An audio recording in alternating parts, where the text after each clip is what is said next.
El siguiente estudio bíblico está basado en el libro de Lucas, capítulo 7, versículos del 1 al 10, titulado Sorprendiendo a Jesús, celebrado el 27 de septiembre del 2012 por el predicador Carlos Treviño del grupo Mateo 5:14.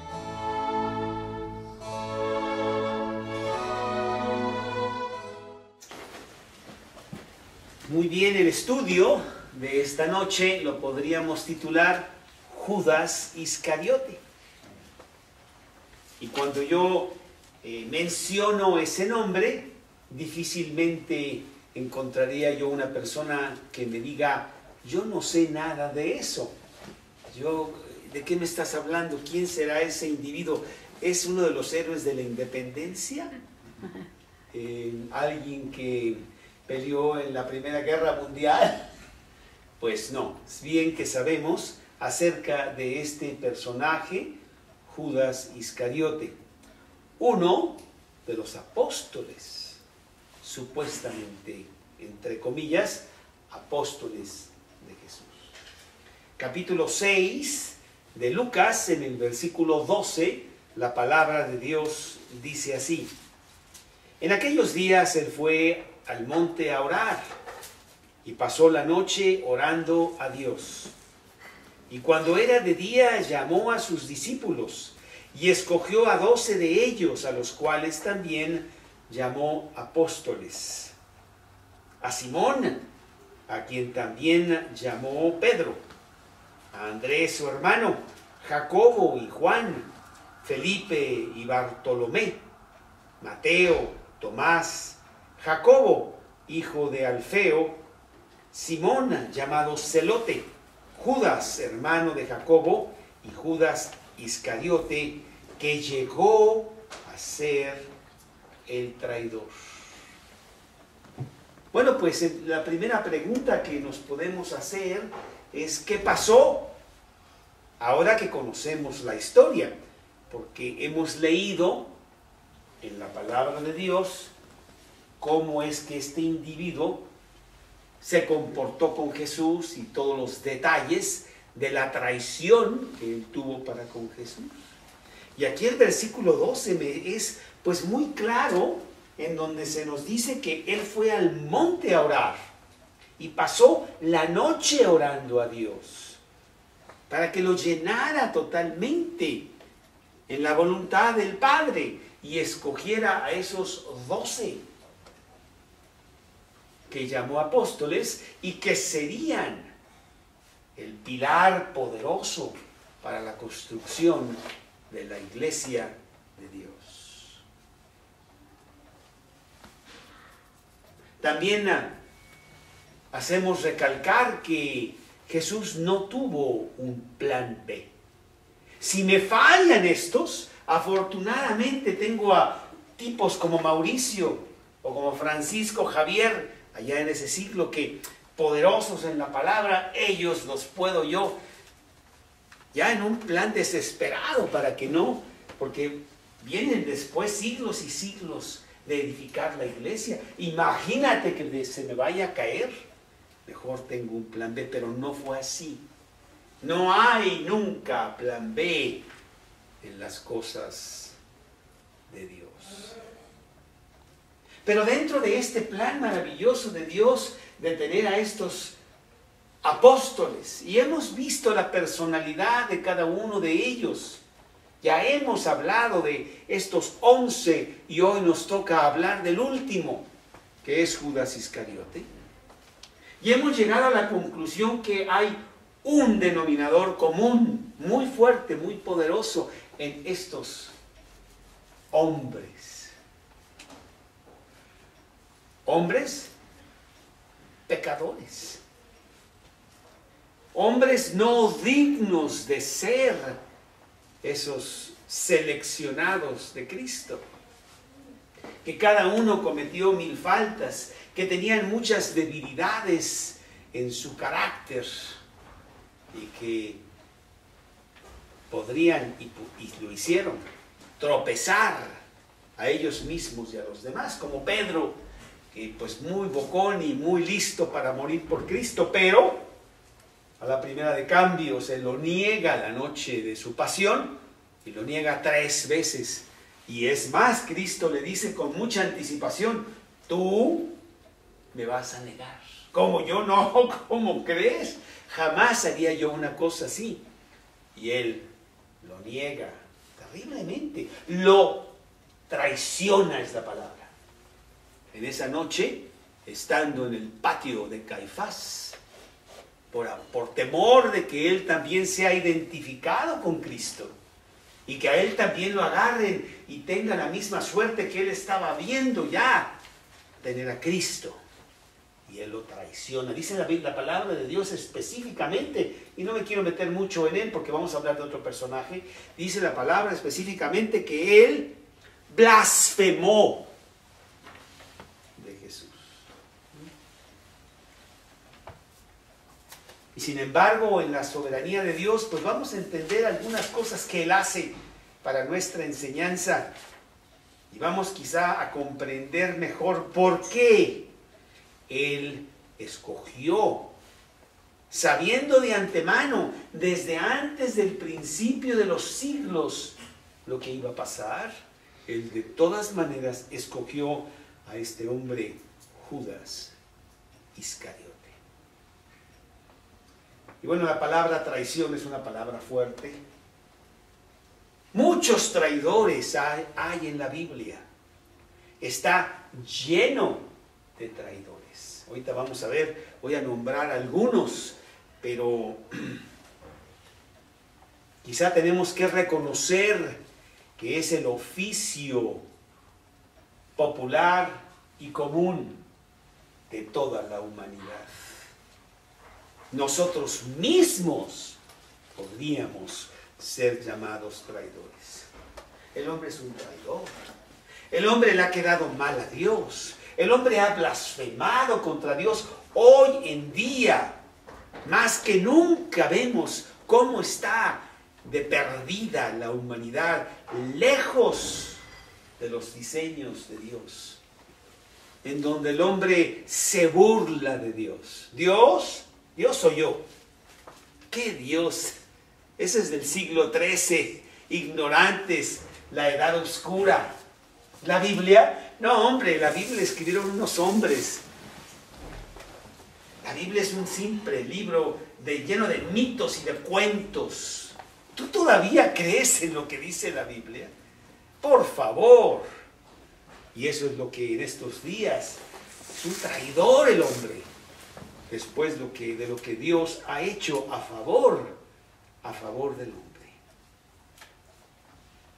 Y lo vemos desde el principio. Adán y Eva le traicionaron a Dios y prefirieron mejor la prédica de Satanás que la prédica de Dios. Allá en Génesis, en el capítulo 3, en el versículo 6, leemos muy temprano las primeras hojas. No tomó mucho, Verónica, de que el hombre ya andaba mal con Dios. Tú dices, bueno, pues fue a la mitad del libro, por acá. No. Muy al principio. Dice el versículo 6 de Génesis 3, y vio la mujer que el árbol era bueno para comer. Era agradable a los ojos y árbol codiciable para alcanzar la sabiduría. Y tomó de su fruto y comió. Y dio también a su marido, el cual comió así con ella. Traidores, te fuiste con el equipo del enemigo. Entonces vemos la traición desde esas primeras páginas de la Biblia. Tú y yo le hemos dado fácilmente, muchas veces, la espalda a Dios. Efesios 4, versículo 18.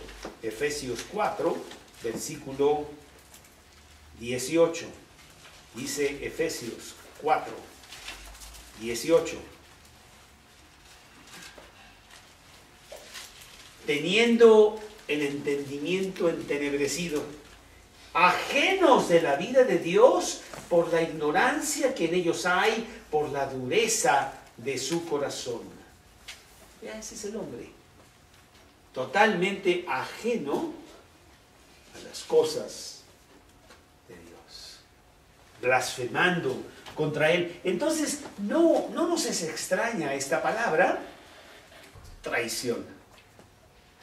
Y abrimos las páginas de la Biblia y está llena de traidores. Absalón, hijo de David, traicionó a su propio padre, queriendo quitarle el reino. Tú conoces la historia allá en 2 de Samuel 15. No la voy a mencionar más, pero Absalón. O a Tifodel, el consejero de David, que se fue con Absalón. Y fue el consejero de Absalón, y el mismo Absalón le dijo: oye, ¿por qué vienes a mí si tú has sido amigo del rey? ¿Cómo es que lo traicionas? Ah, porque tú eres mejor. Ah, muy bien, traicionero. ¿Sí? Otros después, en cuanto ya Absalón muere, viene otra rebelión de un señor que se llamaba Seba, y que también fue en rebelión contra David. O Jeroboam, que fue un traicionero contra Salomón e hizo que se dividiera el reino en dos. Y nunca más fuera un reino unido, sino que estaban Judá, Samaria arriba, entre los dos.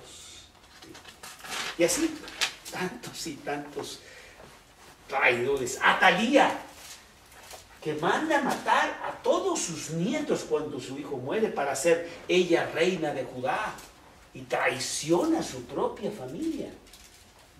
Joás, otro de los reyes de Judá, un gran rey, pero al que final de cuentas se le olvida lo que hicieron por él, porque Joás debió haber muerto cuando su abuela Atalía estaba matando a todos los nietos. Y fue el único que no murió, que Dios lo conservó para que continuara la descendencia, la jerarquía hasta llegar a Jesús. Tenía que sobrevivir uno. Pero casi lo matan. Y no lo matan porque hubo un sacerdote que lo cuidó, lo guardó para que no muriera. Y así él pudo ser rey después, Joás, ¿verdad? Pero pasaron los años y este sacerdote muere y su hijo Zacarías ve las maldades que está haciendo este rey Joás y va y se las echa en cara y le dice: no está bien lo que tú estás haciendo, Dios lo va a ver. Y entonces Joás, en lugar de arrepentirse y decir: sí es cierto, si yo estoy haciendo aquí, yo debería ser muerto, pero ahora Dios tuvo misericordia de mí, lo manda a matar al hijo del que le trajo todo este beneficio, lo manda a matar. Y Zacarías le dice cuando lo están matando: Jehová lo vea y lo demande. Un traidor. Y así está lleno de tanta intriga, de tanta traición en la humanidad. Y que podía estar, aquí tengo todos los versículos de todos estos hombres, pero quiero entrar más bien en este traidor máximo que se llama Judas Iscariote. Yo tengo una serie de libros ahí arriba que se llaman La historia de la civilización, por un señor Durant, que tardó como 30 o 40 años en escribirlos, un historiador, desde los tiempos de 4000 años antes de Cristo chinos hasta la Revolución Francesa. Y a veces me pongo a leer algunas porciones de la historia de Inglaterra o de España, ahí está todo eso, ¿no? Y hay un denominador común: puros traidores, intrigosos, mentirosos, celosos y todo lo que sea conoso, lleno de líos. Ese es el hombre, por todos lados. Y tú dices: bueno, son los de allá, los que están en Tepito, los de... No, señor, los reyes, los poderosos de la tierra, en donde hemos vivido en guerra constante, porque nos traicionamos el uno al otro, constantemente. y hacemos pactos, los sellamos y no sé qué, y en 3 días ese pacto no sirve para nada, porque nosotros mismos fuimos mentirosos y traicionamos a aquel con quien hacemos el pacto. Lo hacemos con los hombres, lo hacemos con nosotros mismos y lo hacemos también con Dios. Pero bueno, podríamos decir que el más notorio traidor de todos los tiempos fue Judas Iscariote. Estaba yo pensando en la mañana, si yo conozco a un Judas, alguna malvada mujer que le puso a su hijo Judas, y la verdad es que no me acuerdo de nadie. Sería feo, ¿no? Que este niño me salió con la nariz cuadrada, le voy a poner Judas, porque tiene una connotación fea, porque es un nombre despreciable. ¿Sabes qué quiere decir Judas? Alabado, de mucha alabanza, de gran gozo en la alabanza. Pero con la historia que ya todos sabemos de Judas Iscariote, vemos que esa palabra tiene una connotación diferente. Quiero decirte que en los tiempos de Judas Iscariote, en los tiempos de Jesús, en la Biblia misma, Nuevo Testamento, los evangelios, encontramos cerca de 8 personas que se llaman Judas. Era un nombre muy común, era un nombre bonito, pero no así después de lo que pasó con Judas Iscariote. ¿Por qué es un muy notorio traidor? ¿Por qué pensamos que fue un traidor más allá de los traidores que hemos mencionado o de los traidores que la humanidad misma es? Bueno, porque él tuvo el inmenso privilegio de ser uno de los 12. Imagínate nada más de tener a Jesús diario, de estar con él, de vivir con él durante 3 años, día y noche, de oír sus predicaciones, que fueron pocas, públicas, como el Sermón de la Montaña. No hay una plática, un sermón más impactante emitido por voz humana que el Sermón de la Montaña. Yo me acuerdo cuando yo empecé mi vida cristiana, por ahí no me acuerdo exactamente cómo fue, que me hablaron de un libro que se llamaba El Sermón de la Montaña, de un predicador que eran sus predicaciones del Sermón de la Montaña. Y me gustó tanto que lo compré y bueno, me lo bebí. Ahí lo tengo todavía, de este predicador Lloyd Jones, del Sermón de la Montaña. Imagínate tú estar sentado ahí escuchando el Sermón de la Montaña de Jesús. Tú sabes que el Sermón de la Montaña, Cristo no lo predicó a las multitudes que estaban ahí, lo predicó a sus discípulos. Veamos a verlo. Aquí está en Mateo capítulo 5, Mateo capítulo 5, en el versículo 1. Mateo 5:1. Mateo 5:1 dice así: viendo la multitud, subió al monte, y sentándose vinieron a él sus discípulos, y abriendo su boca les enseñaba. ¿A quién? A los discípulos. ¿Quiénes eran los discípulos? Ahí estaba Judas Iscariote. Imagínate un Judas Iscariote que vio la multiplicación de los panes y de los peces ahí en Juan 6, en donde se quedó con la boca abierta. ¿De dónde sacó Jesús todo esto? Imagínate a Judas Iscariote en la barca, en ese Mateo 8, cuando hay una gran tormenta y Jesús está dormido y los apóstoles, grandes pescadores que eran, están en pánico total porque la barca se está hundiendo. y corren a Jesús, sálvanos. Y Jesús se levanta y dice, calla, enmudece. Y viene una calma total, aquella gran tormenta. Y todos sorprendidos sobremanera.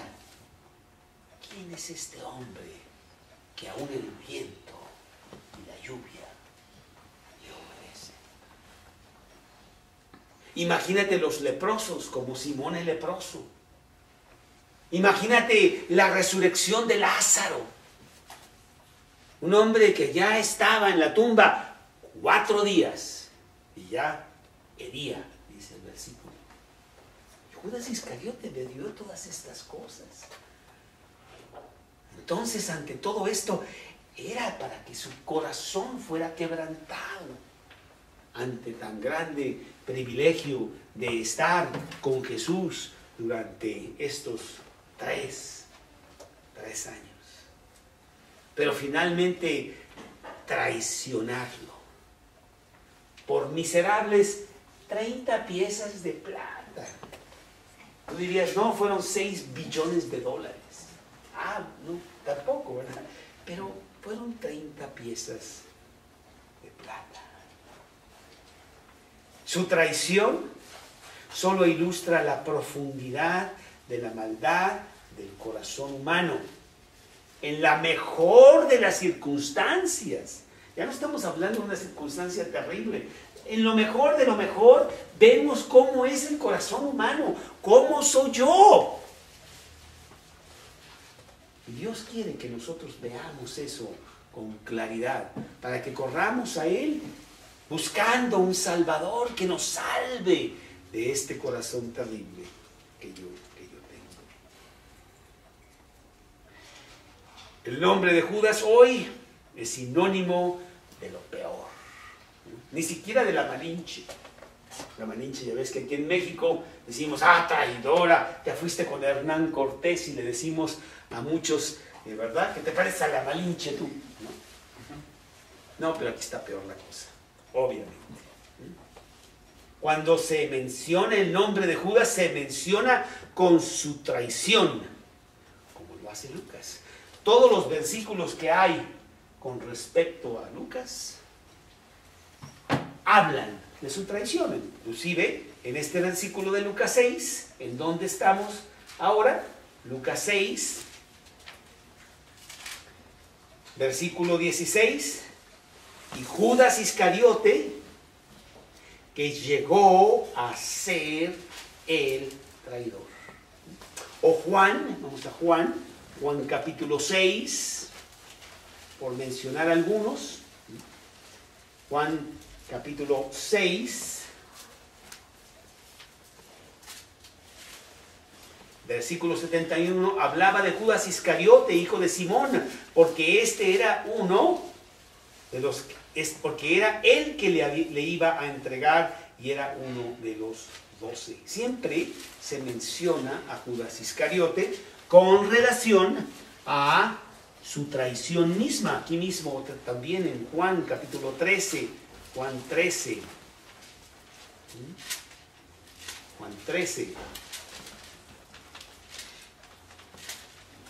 versículo 11, porque sabía quién le iba a entregar, por eso dijo, no estáis limpios todos.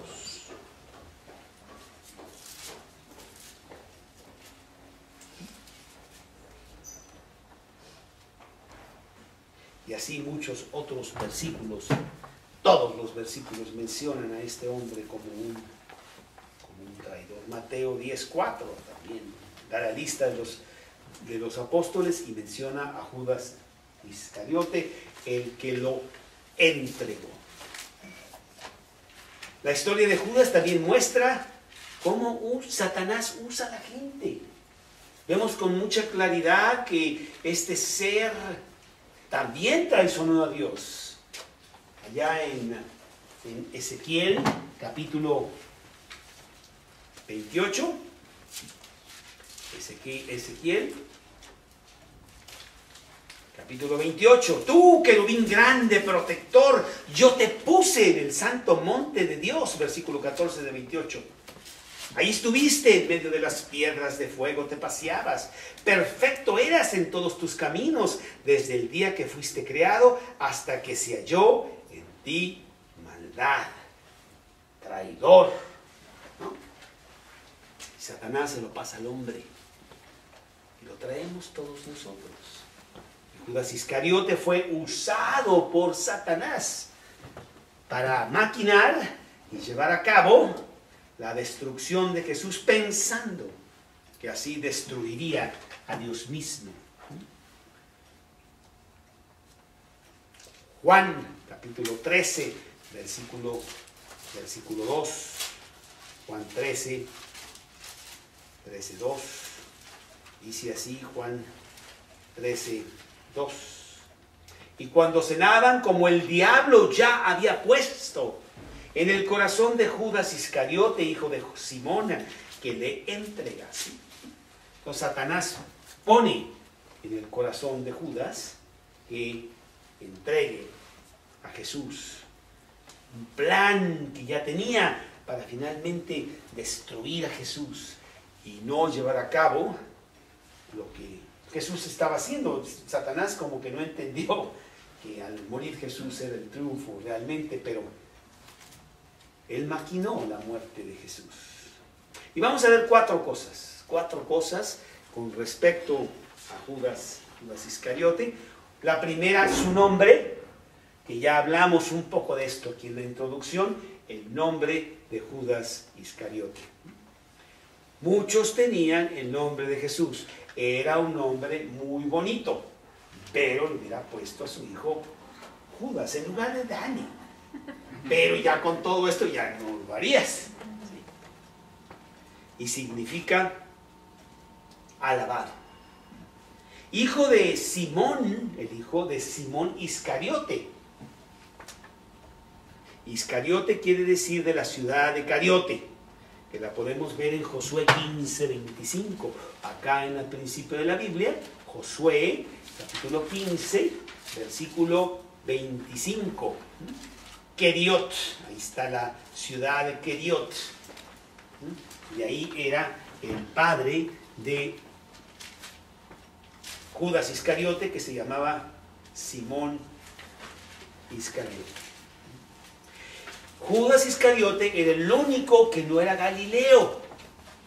Él venía de Keriot y había sido enseñado en Jerusalén. Era el señorón.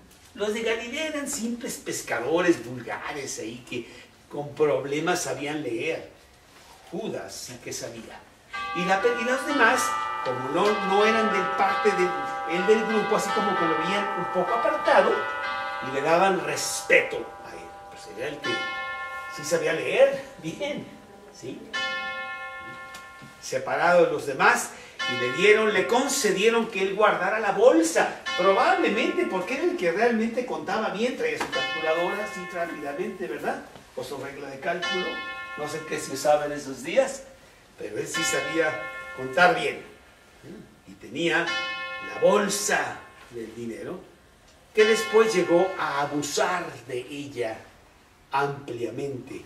Juan 12:6, vemos cómo Judas Iscariote ya abusa de los dineros del grupo.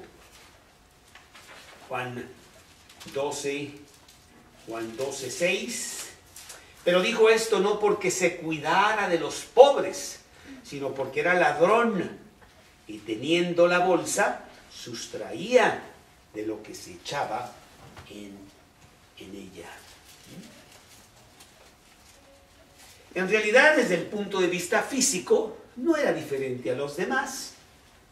Ninguno pensó que sería él un traidor. Acordémonos que los apóstoles realmente estaban incendiados para seguir a Jesús. Ellos venían a Jesús y lo tomaban como el Mesías y realmente querían seguirlo. Estaban plenamente convencidos de que era el Hijo de Dios. Y pensaban en su fervor a Cristo que todos los demás que estaban ahí, pues por algo estaban ahí los 12, ¿no? Seguían a Jesús con ese fervor. pero no sería así. Él sería un traidor. Nadie lo sabía más que Jesús y él mismo.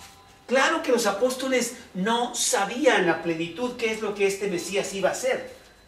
Se prometía que el Mesías iba a redimir a Israel.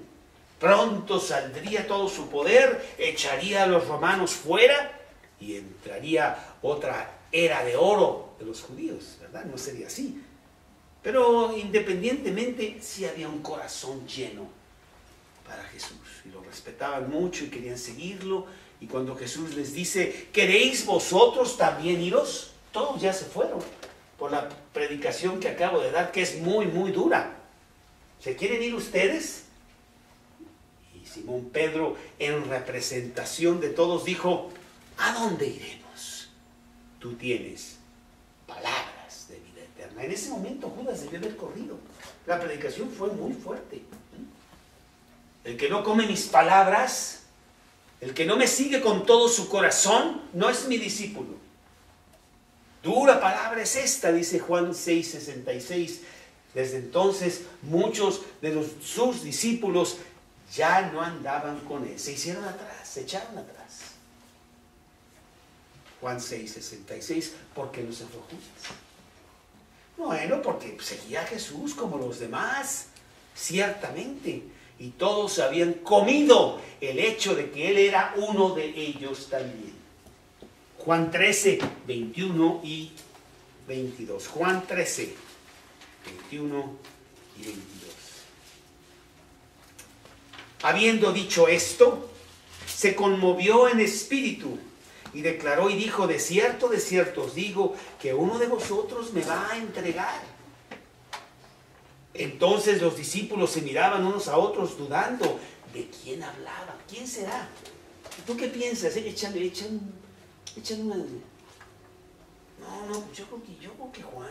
No, hombre, Simón, etcétera, ¿no? Y nadie pensaba que era Judas. Pero Jesús sí lo sabía. Ciertamente, sí lo sabía. Número 2. Su llamado. Dice la palabra de Dios que Él escogió a esos apóstoles. Bajo la providencia divina, Él, con su soberana potestad, eligió a cada uno de ellos, inclusive también a Judas. No encontramos en la Biblia cómo es que fue la primera vez que se encontraron, cómo fueron los detalles de que Judas fue seleccionado con los 12. Sencillamente sabemos que fue. Y él permaneció con Jesús hasta el final, pero nunca le dio su corazón. Él también odiaba a los romanos como todos los de Israel. Esperaba la liberación que el Mesías pronto traería, como los discípulos también. Allá en Hechos 1:6, los discípulos le dicen, ¿cuándo vas a establecer el reino? Estamos esperando de que ya el reino lo pongas, y más ahora que acabas de resucitar. Pero no fue así, ¿verdad? Porque será hasta dentro de mucho tiempo en el futuro. Pero Judas Iscariote nunca tuvo la dimensión espiritual como la tenían los demás apóstoles. Sus motivos eran equivocados, eran motivos de codicia. Si realmente este va a ser el Mesías, yo voy a tener un super hueso, imagínate. A lo mejor me pone de alcalde de Jerusalén. ¡Uf! ¿Cuánto dinero va a entrar? O qué sé yo, ¿no? Algo así. Jesús lo escogió de su propia voluntad, pero también Judas, de su propia voluntad, decidió seguirlo. Mateo 19:27. Mateo 19:27. Mateo 19:27. Mateo 19:27. Entonces respondiendo Pedro le dijo, he aquí nosotros Lo hemos dejado todo y te hemos seguido. El nosotros también incluye a Judas. Judas también decidió seguir a Jesús a pesar de la soberana voluntad de Dios que lo eligió. Como que siempre tenemos esa dualidad entre lo que Dios quiere hacer, porque lo hace cuando Él quiere, como quiere y cuando quiere, y nuestra propia voluntad en donde nosotros somos responsables por nuestros actos. Juan 15:16. Juan 15:16 dice, Juan 15:16 dice: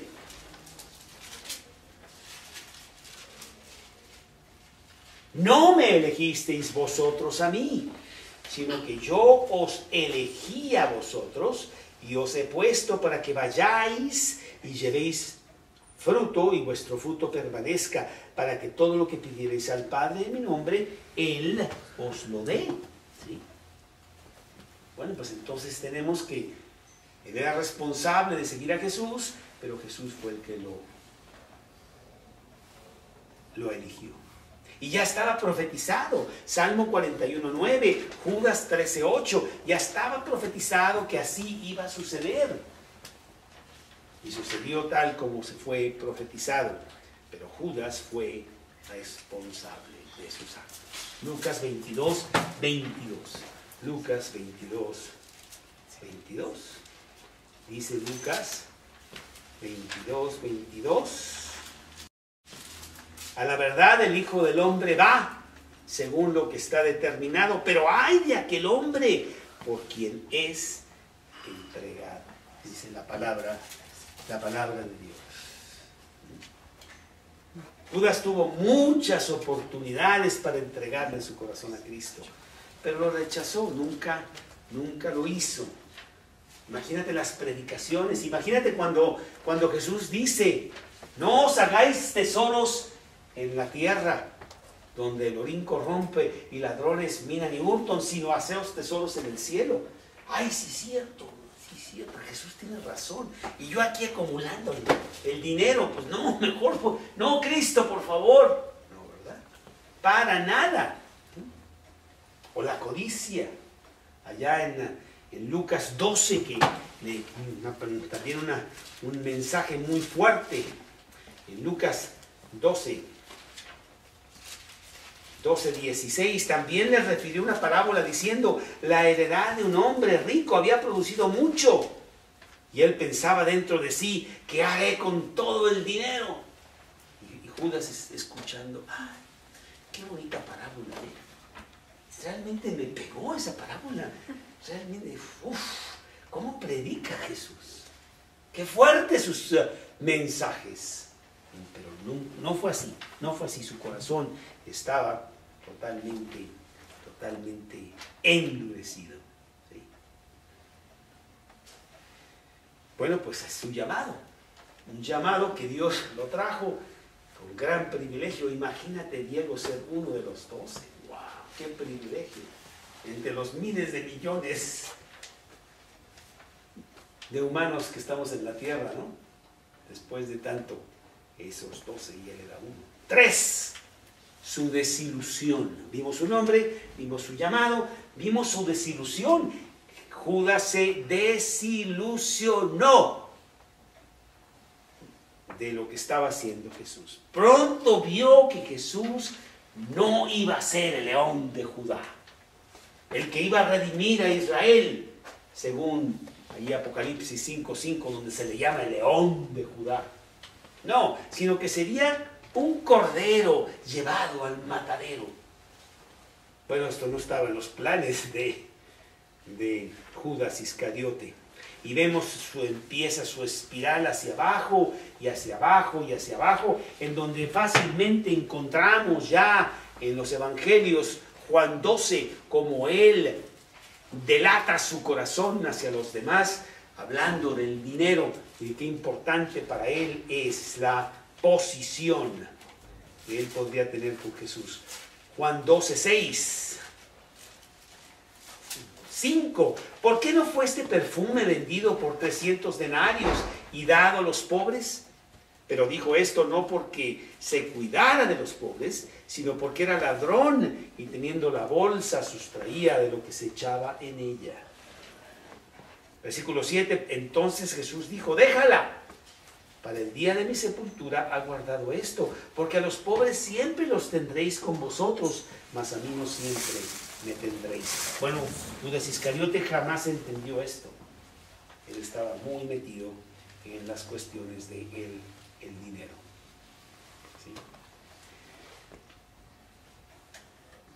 Y por dinero fue a ofrecer a Jesús. Dijo, pues mira, yo realmente no creo que saque mucho de esto. Mejor, yo sé que por ahí andan buscándolo, yo sé todo de Jesús, a ver cuánto me dan. Y él fue a ofrecer a Jesús allá a los fariseos, Marcos 14:10, Marcos 14:10, ¿verdad? Y lo vendió. Marcos 14:10. Entonces Judas Iscariote, uno de los 12, fue a los principales sacerdotes para entregárselo.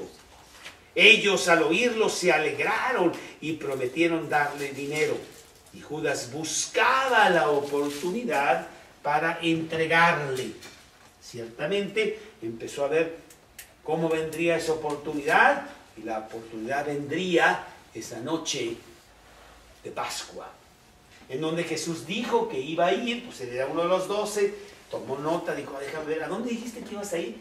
Sí, es que se me va a olvidar, déjame ponerlo aquí en mi computadora para que no se me olvide, ¿verdad? Al Monte de los Olivos, donde siempre van, ustedes van cada rato. Ya sé, yo he ido mucho con ustedes, entonces ya sé dónde es, ni siquiera tengo que anotarlo, ¿verdad? Y Jesús le ofrece una última oportunidad. Pues se la está ofreciendo totalmente ahí en Juan 13. Juan 13, Jesús le vuelve a ofrecer una oportunidad más a Judas Iscariote. Juan 13, 26.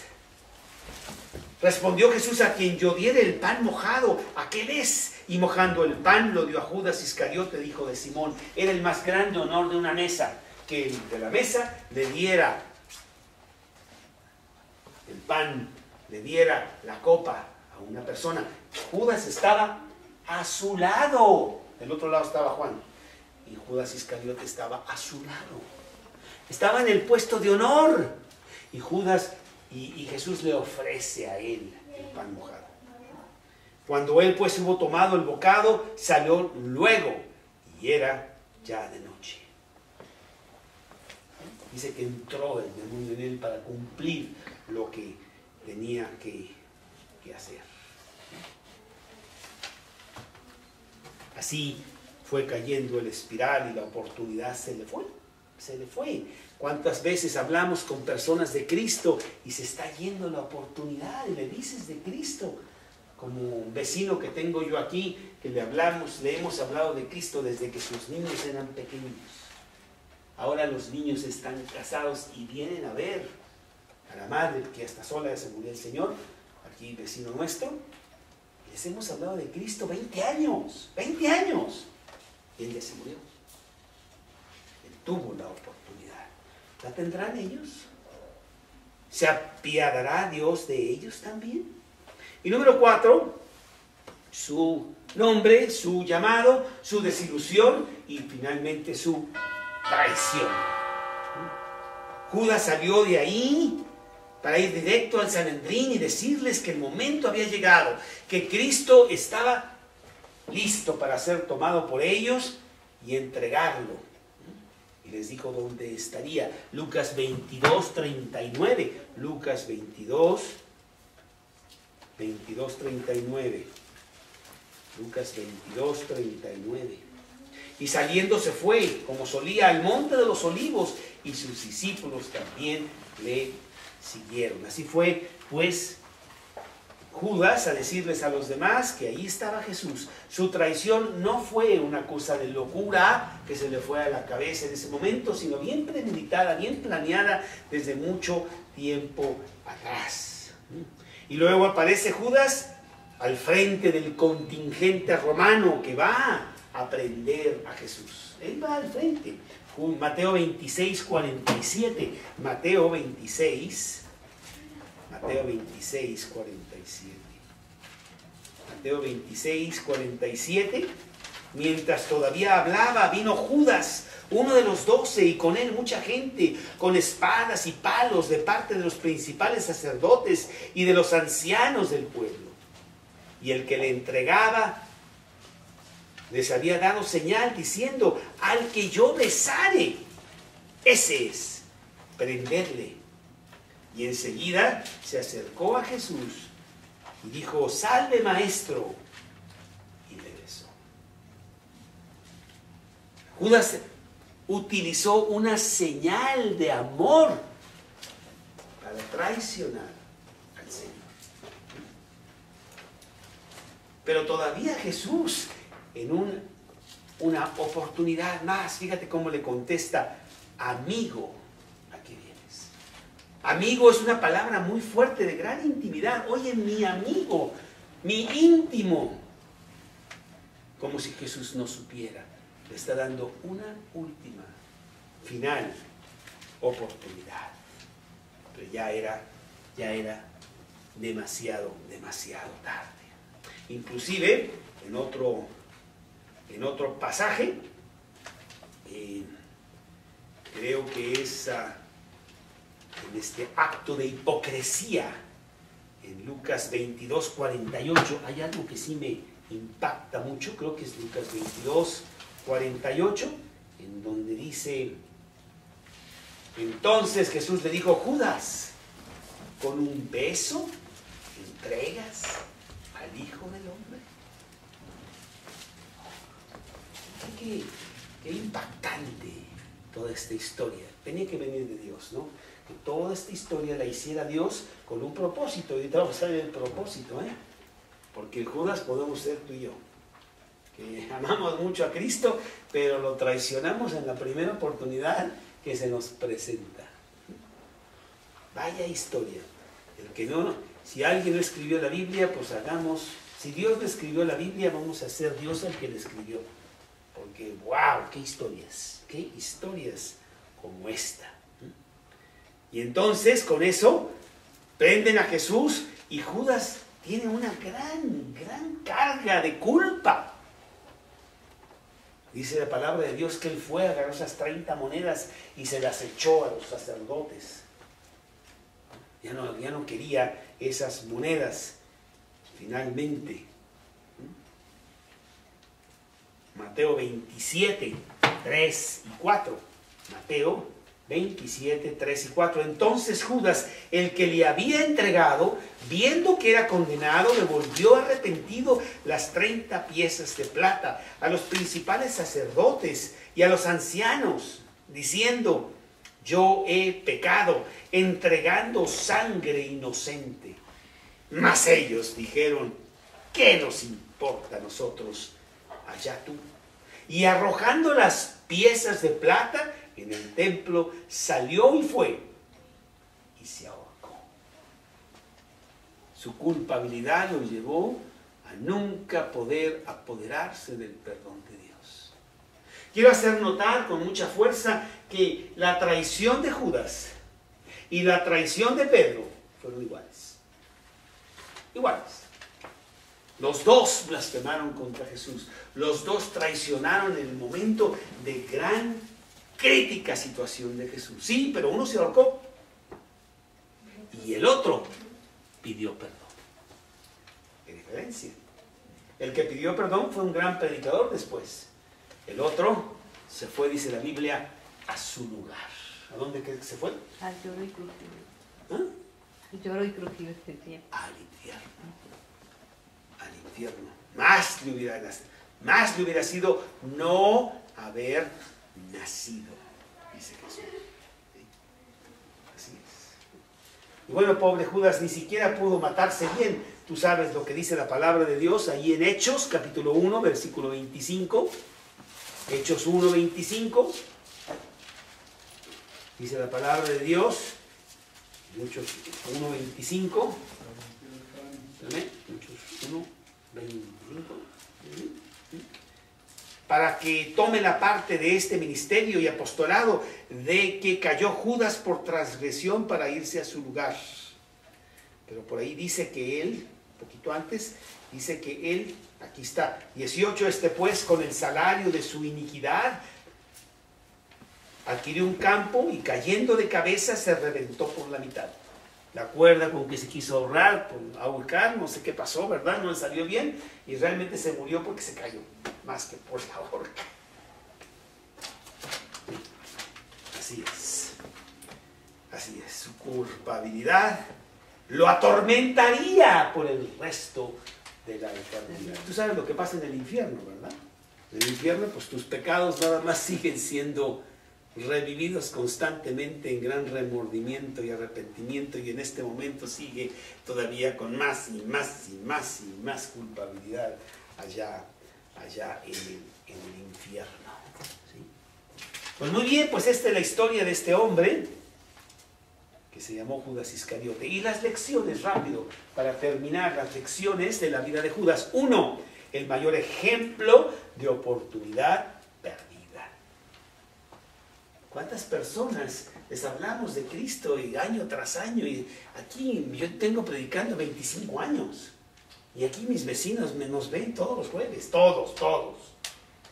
Oportunidades que se pueden perder para toda la eternidad. Al no escuchar lo que dice Jesús. Venid a mí todos los que estéis trabajados y cargados, y yo os haré descansar. Número 2. Gran ilustración del peligro del amor al dinero. Mira lo que el amor al dinero puede hacer. Que te ciega totalmente de las cosas importantes. Y te quedas tirado pensando que el dinero lo es todo. Lo dice 1 Timoteo 6:10. Raíz de todos los males es el amor al dinero, el cual codiciando algunos se extraviaron de la fe y fueron traspasados de muchos dolores. O Marcos 8:36. ¿De qué le sirve al hombre ganar todo el mundo si pierde su alma? Como este gran millonario que se acaba de morir y que alguien preguntó, ¿cuánto dejó? Todo.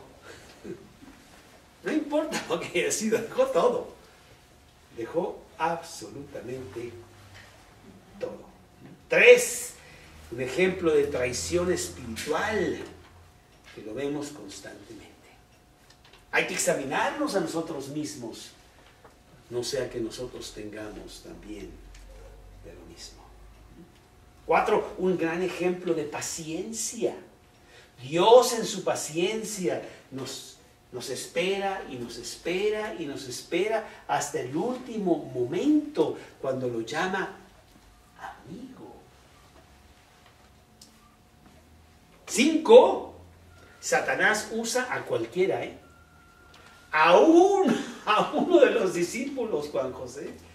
Dices, bueno, a mí, pero estoy tirado por ahí. No, Señor, en el seno del círculo más importante. Ahí Satanás se mete y hace mil estragos y cosas. 6. Lo terrible que es la hipocresía.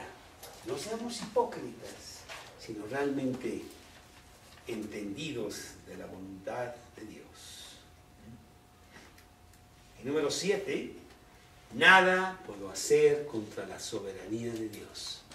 Nunca Satanás podrá destruir el plan de Dios. Nunca. No importa qué haga. Y tendrá 1000 Judas y 1000 cosas que haga. Dios tiene su camino y no lo para. Nadie. Nada puedo hacer. Nadie para la soberanía de Dios. Como José, ¿te acuerdas cuando ya le dice a sus hermanos, ustedes pensaron mal contra mí, pero Dios lo usó para bien? Cuando sus hermanos están pidiéndole perdón por haberlo vendido como esclavo, ¿verdad? ¿Qué enseñanzas?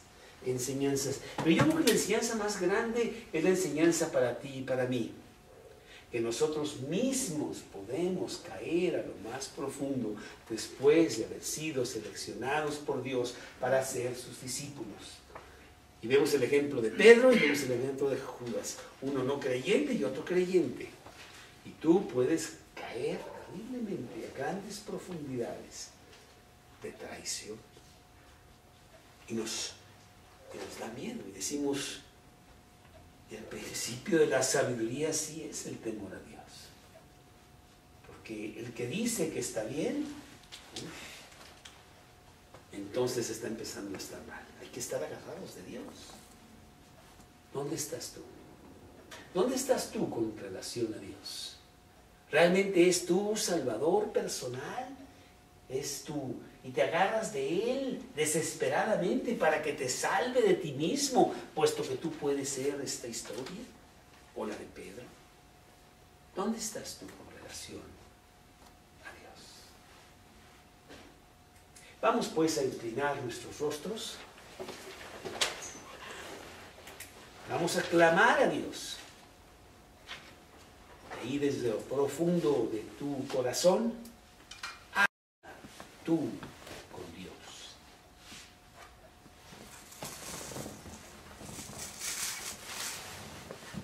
Dile que Él es el Salvador, que Él es el Señor de tu vida. Asegúrate que Él es el Señor, dueño de tu corazón. Si tienes dudas, repite conmigo esta pequeña oración.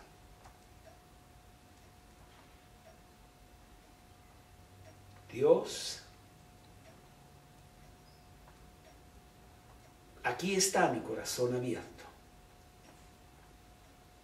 Tómalo. Siéntate en el trono de mi corazón, para que seas el dueño.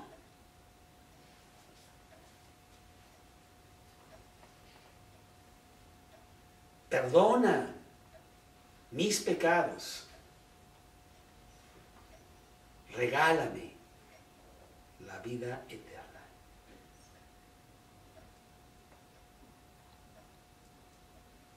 Entra a mi corazón ahora mismo, en este momento.